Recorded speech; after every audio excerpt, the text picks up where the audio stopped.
Hey YouTube, welcome back to Clooney Garage. Well, we're working on Snotbox again tonight. It's a Friday night and it is freezing. Colder than the witch's proverbial, I tell you what. Let me show you what we're going to do tonight.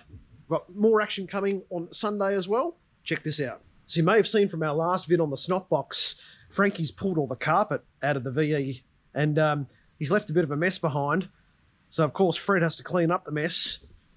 So what I'm doing is I'm getting in here with my little Josco disc and I'm cleaning out all that adhesive glue that gets left.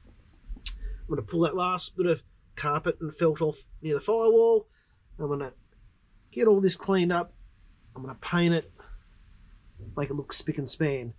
Whilst I've been at some butchery here, have a go at the console. Not good. Anyway, the reason I've done that is there was a bunch of broken plastic bits here. It was rattling. It was looser than God knows what. And we are going to do something pretty specky around the gear shifter. We'll get some aluminium plate, tick it all up. But in the meantime, I'm going to just remove the last bit of weight out of that. And it was covered in Red Bull and God knows what. So we're going to fix that. Also been busy in readiness for our headers. Check these out. So there could be worse things to be doing on a Friday night, particularly in this god awful weather. But I'm going to get back on the disc, get my specs on, listen to some tunes. Could be worse things to be doing. So these are our header gaskets. Picked these up from Gentech today. They look like they're genuine item. And apparently what we've heard is that if you get the ones that come with our header kit, they might have some issues. So I'm going to go with some genuine articles, eradicate any issues, and then show you on the driver's side here. Equally as bad as the passenger side. I'm going to get rid of that felt up the back, but you can see the colour of that sort of glue. I've got most of that out, but I'm going to have to keep grinding away here on the floor pan. And the main reason we're getting all this stuff out is because that glue is actually quite flammable. And when you pull the carpet out, you get a bunch of felt and other stuff left behind. That's got to go. Particularly when we've got a nice flat base for us to paint on. And yeah, looking forward to it. The next day. It's day 2 here at Clooney Garage. We got up super early. We've been working on the Snotbox. We'll show you what we've been doing in a second. But before, Amazon delivered something. Check this out. So we're a big fan of Sparco products on the channel here, Clooney Garage. We've got ourselves some Sparco race pedals. They should go nice on the snotter. Bit of heel and toe action coming. And also, obviously, you can't have a set of pedals without a better gear knob. This one's pretty cool. Bathurst inspired, that one.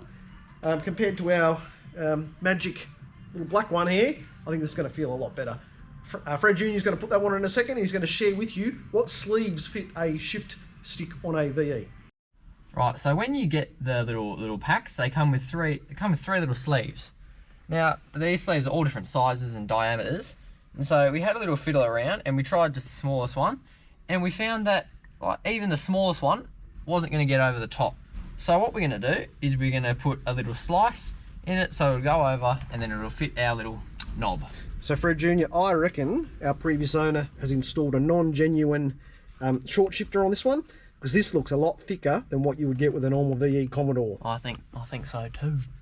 Right, so we got the hacksaw and we made a little incision in it.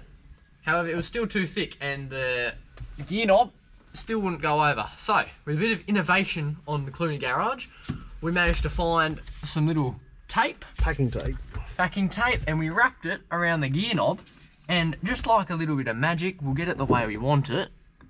And she is on.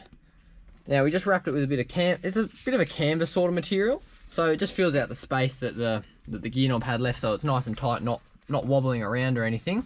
And the only bit that's left are these little grub screws.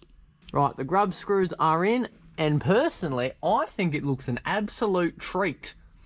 All right, so we've got our floor plan as best as we can, you know. Pulled the carpet out, got all that underfelt, got all the glue out with our Josco disc. We've just cleaned it all with sugar soap, getting ready to paint, show you in a second. So I've been using a few butcher's tools today, old mate. Angle grinders. We're pulling out bits of felt and God knows how much Red Bull's on this thing, you wouldn't bloody know. That was from last weekend. Have a go at this. Street Junior. We've got consoles, console brackets. I don't even what that is. And then console lids. It's got that much bloody sticky juice on it, you wouldn't bloody know. And that's right. Got our cup holders here. Don't need them on the track. But this stuff doesn't weigh much, but this car just stinks. And we're going to get all this plastic out, get it painted, and that way Frankie and I don't bloody pass out when we drive the thing. First coat of paint's on. I'm going very, very lightly here. But still a bit yellowy underneath there, but I'm still going to get all that through. But I'm just going to go layer by layer, get it on, get a gloss on, and then put a clear acrylic on top. The next day. All right, we're getting these headers on. Partner in crimes here. Frankie. What's fun, eh? Woohoo! What else would you rather be doing on a Sunday, Frankie? That's right. Well, Frankie's just helped me on my side here. We've got most of those manifold bolts out, and the one at the back there, oh my God. Don't ever leave that one till last. So that's what I just did. That's a rookie mistake there. Frankie's relocated the dipstick on that side, pulled off our coil packs on the spark plugs to get to the rest of the nuts, and we are about to go and unveil some pretty specky looking headers. Check these out. What do you got here, Frankie? Christmas has come early to clean the garage. Mr. X-Force has been. So what do we got in here? Looks like we've got, they look like our gaskets and bolts. We'll need them. And oh my God. Whoa. That could be a meow, bit of a cat. And look, have a go at these. Look at those bad girls. They look beautiful. So they're X-Force brand new headers that we've got. Got a bit of story about where these come from, and we'll tell you that in a second when we start to hook them up. But these are specifically designed for a 6-litre LS motor. And we'll unwrap the cats and we'll show you those in a second too. Right, I just dropped that little cat a second ago. It's all good, hasn't been damaged. I'm good at dropping cats. But have a look at these headers. Got these 100-cell high-flow cats as well. And these are quite nice, these headers. We're impressed. Now, we are not going to use the gasket kit that comes with it. We've got a AC Delco genuine gasket kit that we will use to go on the manifold to the heads. And we are about to get the snotter up in the air. All these exhaust manifold bolts are out except one Holden here. We'll show you how we drop the exhaust manifold from underneath. All right, run to the snot box. Frankie's making a real nice meal of that sheet underneath him there. And it's a 15mm nuts on the back of the cat. So it's going to undo that from underneath here. And then we'll drop the rest of this system out. So I'm just underneath the snot box here. And that O2 sensor, oh God. That was an episode getting that out. I'm just going to pull this manifold out. And I'll get Frankie to film me coming out from underneath. All right, Frankie, I'm coming. Just got that off the...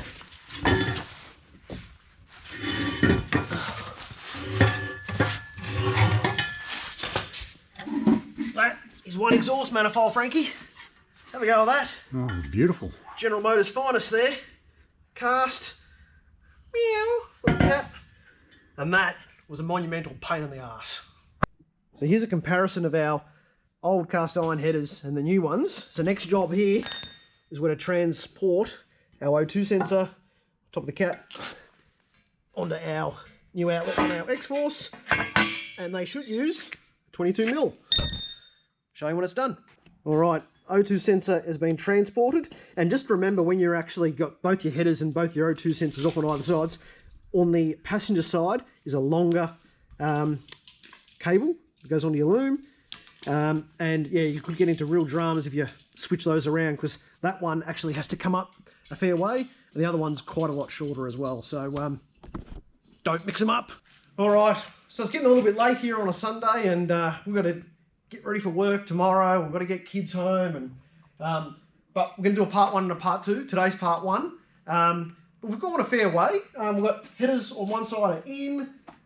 Frankie, you've experienced some of General Motors' finest engineering here with this dipstick situation. What's going on here? Yeah, it's just a little bit difficult to work out how to stick the dipstick back in. We'll get it in there, but we'll have another think about it. Should go in easily, but it's not at the moment. So I'll have a think about it, and we'll get that in later. Righto. And I've also had some interesting experiences where the cats and the flange goes onto the back of the exhaust. It's just not quite making up. And we tried one way, and it was definitely a long way off. We tried it the other way. The flange bolts go east-west, and Frankie and I were getting on under there and having a look. But we'll also investigate that too. Now, they should mate up perfectly there. It's an X-Force headers and X-Force exhaust. So, we'll keep looking, and you never know. I might have to get the MIG welder out and actually weld it together. That might be a bit drastic, Frankie. Hopefully not. All right, part 1 and part 2. I'm going to get some more paint and do this interior as well. That's going to come up in part 2. Got to get our Sparco pedals on. And now we're going to take you to our other guesses on the dyno runs. We've had about another 5 or 6 guesses. Starting to look like the Tower of Power now. And some people are guessing in the high 200s, Frankie. It's a bit cheeky. Oh, I think they might be a little optimistic. Well, I think so. You never know. You never know. This car's just magic. You don't know what's inside this thing. Don't do it for Dale, do it for Brocky, and check out our leaderboard. All right, so as I mentioned, we're going to conclude today's episode, and I'm wearing this silly little outfit here for Grandad. Keep the bones cold on a cold old night. But this is the giveaway. This is the prize. It's a Mustang wraparound blanket. So that'll be great for old mate. Anyway, let's have a look at the latest updates on the Snotbox Power Chart. Harold is coming in, and our winner here. He reckons he's going to bloody do 300, old Harold. Dallas, that's a new one, 278. Scott Surfboy, so interesting last name, 276. Andy Economidas, 262. Gaz's new, Dylan's new, and this bloody angry character. Have a go at this bloke here. Anyway, we need more of these. We need more guesses, because then you'll be up for Granddad's blanket. And we're going to give this away, obviously, when we dyno the Snotbox and find out how much grunt it does put out. And we're halfway through the headers, just running out a bit of time today. Today's part 1, tune in for part 2 coming soon.